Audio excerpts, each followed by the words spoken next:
Look മാറിയല്ലേ? എന്തായാലും സന്തോഷം. Okay, എന്നാ പൊന്നെ ബിഗ് ബോസ് പോവാ. ഞാനും ആറാട്ടന്റെ പേരേക്ക് ഞങ്ങൾക്ക് ചാൻസ് കിട്ടി. 3 പേർക്കാണ്, അതിൽ ഒരാളാണ് പോവുള്ളൂ. അല്ല, 3 പേർക്ക് ജനുവരിലാണ് അതിനെ കുറിച്ചുള്ള കാര്യങ്ങൾ. അപ്പൊ ഈ 3 പേര്, ആറാട്ടനും ഞാനും പേര്, അപ്പൊ ഞങ്ങൾ ആരെങ്കിലും ഒരാള് എന്ന രീതിയിലാണ് ഇതുവരെ. ഇനിയിപ്പോ ഈ ഫീൽഡ് പാരയാടി.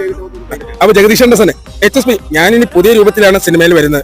ഗോഡ് ഫാദറിലും ഇൻഹരിയർ നഗറിലും കണ്ട ജഗദീഷ് അല്ല ഈ പടത്തില് വേറെ ഒരു നല്ല രസമുള്ള ജഗദീഷ വില്ലനാ. പേടിക്കും. പടച്ചോനെ എന്ത് പറയാനാണ്. എന്നായാലും പടച്ചോനെ അനുഗ്രഹം കൊണ്ട് മാർക്കോ സിനിമ കണ്ടു. നല്ല സിനിമയാണ്. ഉണ്ണി മൂന്നൻ കലക്കി അടിച്ചിട്ടുണ്ട്. ഉണ്ണിക്കുട്ടന് എന്റെ എല്ലാവിധ ആശംസകളും.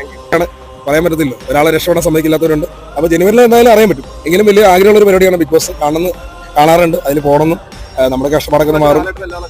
അതിനെ കുറിച്ച് അറിയില്ല. ലാലേട്ടൻ തന്നെയാണ് നല്ലത്. കാരണം ബിഗ് ബോസ് എന്ന് പറയുമ്പോൾ ലാലേട്ടനാണല്ലോ നമ്മുടെ മനസ്സിൽ. അല്ലേ, അത് എന്താണെന്ന് നമുക്കറിയില്ല. അത് ഒരു വ്യക്തിപരമായ കാര്യം. പിന്നെ ഈ മുടി ഒന്ന് വെട്ടി.